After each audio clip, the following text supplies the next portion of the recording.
Hello students, आपका स्वागत है अपनी केमिस्ट्री क्लास में।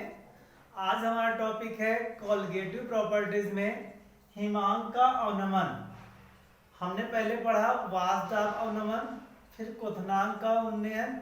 आज हमारा है हिमांक का अवनमन। तो इसका मतलब क्या होता है? डिप्रीजन ऑफ फ्रीजिंग पॉइंट। तो पहले हम जाने कि हिमांक क्या है, यानी फ्रीजिंग पॉइंट किसे कहते हैं। तो कहा गया कि वह निश्चित ताप जिस पर किसी द्रव का वाष्प दाब उसके ठोस अवस्था के वाष्प दाब के बराबर हो जाता है। तो हिमांक क्या बेटा है? कहा गया कि वह निश्चित ताप जिस पर किसी द्रव्य का वाष्प दाब उसके ठोस अवस्था के वायुमंडलीय दाब के बराबर होता है, उसे क्या कहते हैं? उसे हिमांक कहते हैं। अब बेटा फिर क्या है, देखो हिमांक का अवनमन। तो कहा गया जब किसी द्रव विलायक में कोई अवाष्पशील पदार्थ घोलते हैं तो उसका वाष्प दाब कम हो जाता है, परिणाम स्वरूप उसका हिमांक भी कम हो जाता है। तो ये बेटा हिमांक कम है तो क्या हो जाएगा? तो कह सकते हैं कि जो हमारा हिमांक का अवनमन होता है, हिमांक का अवनमन, ये बेटा क्या हमने कहा कि मिलाएंगे इसका वाष्प दाब बेटा क्या कम हो जाएगा। तो वाष्प दाब कम होगा तो क्या होगा?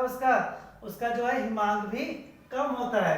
तो कह सकते हैं कि T minus T0 minus T, मतलब कि विलयन का हिमांक जो है क्या होगा? विलायक के हिमांक से कम होगा। विलयन का हिमांक विलायक के हिमांक से कम होगा, इसे ही कहते हैं हिमांक का अवनमन। तो बेटा ये क्या हो जाएगा? देखो इसे डिनोट करते हैं डेल्टा टीबी से। तो डेल्टा टीबी इक्वल टू क्या हो जाएगा? डेल्टा टीबी इक्वल टू हो जाएगा आपका T0 माइनस टी। और T0 बेटा क्या आपका है? T0 आपका है विलायक का हिमांक, और T क्या है? विलयन का हिमांक।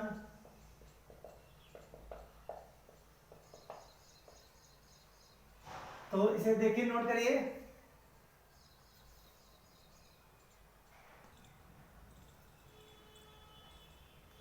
तो बेटा हिमांक का अवनमन क्या देखिए? डेल्टा टीबी हो गया, T0 आपका विलायक का हिमांक, T विलयन का हिमांक हो गया। अब बेटा कहा गया कि अब हमारा जो है इसी के लिए टेम्परेचर जो है इनके जो हिमांक और वाष्प दाब के वक्र जो मध्य है जो है ठोस विलायक C, सॉल्वेंट A और सॉल्यूशन B, तो निम्न प्रकार का वक्र प्राप्त होता है। और जो देखिए B का वक्र क्या है? A के नीचे है, यानी विलयन का वक्र ग्राफ विलायक के वक्र ग्राफ से नीचे होता है। तो क्यों? क्योंकि विलयन का वाष्प दाब विलायक के वाष्प दाब से कम होता है। और कहा गया कि हिमांक के निकट के क्षेत्र में जो हमारा क्या होता है? निकट क्षेत्र में जो हमारा सॉल्यूशन और सॉल्वेंट का ग्राफ है, इनकी वक्र क्या होते हैं? लगभग समांतर रेखाएं होती हैं। और ये भी कह सकते हैं कि डेल्टा टीबी प्रोपोर्शनली क्या होता है? P minus P0 minus PS हो जाता है। अब बेटे ये बराबर क्या देखो होता है? ये होता है X प्रोपोर्शनली होता है X सॉल्यूट। तो जब हमारा विलेय के डायरेक्टली क्या है? ये प्रोपोर्शनली है, तो delta TB proportionally X solute है। तो ये कह सकते हैं कि जो हमारा बेटा TF से, तो जो हमारा हिमांक का अवनमन है TF है, F मतलब फ्रीजिंग पॉइंट। तो जो हमारा हिमांक का अवनमन है वह विलेय के मूल प्रभाज के समानुपाती होता है।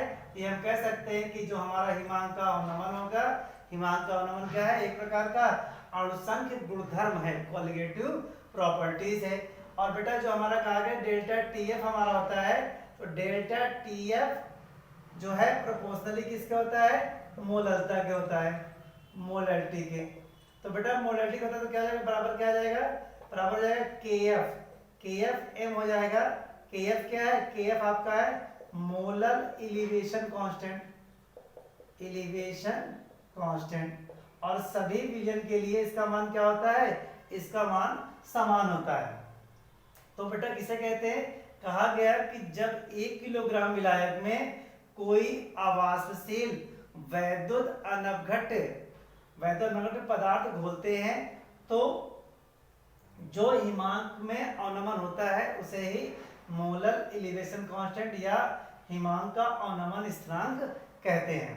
और बेटा जो ये देखा कि जिस कहा गया समांतर रेखाएं होती हैं, ये किस कारण से होती हैं, जो समांतर जब होंगी, जब क्या होगा, हमारे पास तन विलयन होगा। तन विलयन के लिए है समांतर रेखा, तन विलयन के लिए समांतर रेखाएं आएंगी, समांतर रेखाएं, और शांत विलयन के लिए क्योंकि ये लागू नहीं होगा इस पे। और फिर कहा गया अब बेटा मोलरता बराबर क्या होता है, मोलरता बराबर होता है विलेय का भार, विलेय का अणुभार गुणे विलायक का भार, किसमें, केजी में होगा। जब ग्राम में रखेंगे तो क्या हो जाएगा, ग्राम में करने पे यहाँ पर क्या हो जाएगा 1000 से मल्टीपल हो जाएगा, तो हम क्या लिख सकते हैं, इसके लिए पर डेल्टा ये बेटा हो जाएगा, और ये मान यहाँ रख देंगे तो क्या हो जाएगा डेल्टा TF बराबर KF into 1000 into small w बटे m इंटू कैपिटल W। तो बेटा ये हमारा क्या हो जाएगा, हम इससे भी हिमांक का अवनमन ज्ञात कर सकते हैं। और अगर हमको बेटा अणुभार निकालना तो क्या लिख सकते हैं, अणुभार सूत्र निकाल सकते हैं, ये m इक्वल टू का देखिए क्या हो जाएगा, सूत्र वही रहेगा 1000 गुणे KF हो जाएगा इंटू स्मॉल w बटे delta TF into capital W। तो बेटा हम इस सूत्र से क्या कर सकते हैं, इस सूत्र की मदद से हम विलेय का अणुभार ज्ञात कर सकते हैं। तो हमारा देखिए पहले हिमांक हो गया, फिर हिमांक का अवनमन हो गया।